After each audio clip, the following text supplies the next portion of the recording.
the most exciting scientific findings of the past half-century has been the discovery of widespread trophic cascades. A trophic cascade is an ecological process which starts at the top of the food chain and tumbles all the way down to the bottom. And the classic example is what happened in the Yellowstone National Park in the United States when wolves were reintroduced in 1995. Now, we all know that wolves kill various species of animals, but perhaps we're slightly less aware that they give life to many others.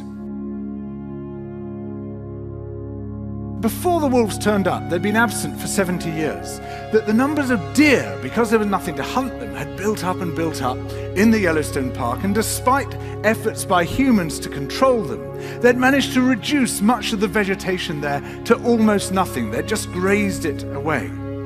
But as soon as the wolves arrived, even though they were few in number, they started to have the most remarkable effects. First, of course, they killed some of the deer, but that wasn't the major thing. Much more significantly, they radically changed the behavior of the deer. The deer started avoiding certain parts of the park, the places where they could be trapped most easily, particularly the valleys and the gorges. And immediately those places started to regenerate. In some areas, the height of the trees quintupled in just 6 years. Bare valley sides quickly became forests of aspen and willow and cottonwood. And as soon as that happened, the birds started moving in. The number of songbirds and migratory birds started to increase greatly. The number of beavers started to increase because beavers like to eat the trees. And beavers, like wolves, are ecosystem engineers. They create niches for other species. And the dams they built in the rivers provided habitats for otters and muskrats and ducks and fish and reptiles and amphibians. The wolves killed coyotes, and as a result of that, the number of rabbits and mice began to rise, which meant more hawks, more weasels, more foxes, more badgers. Ravens and bald eagles came down to feed on the carrion that the wolves had left. Bears fed on it too, and their population began to rise as well, partly also because there were more berries growing on the regenerating shrubs. And the bears reinforced the impact of the wolves by killing some of the calves of the deer. But here's where it gets really interesting.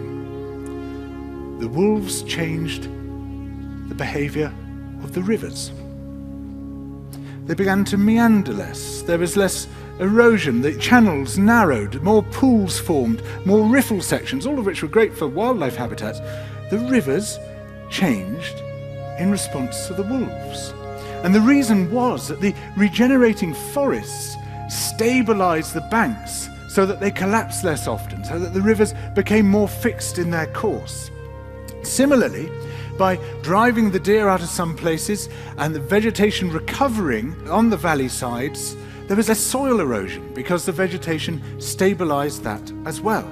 So the wolves, small in number, transformed not just the ecosystem of the Yellowstone National Park, this huge area of land, but also its physical geography.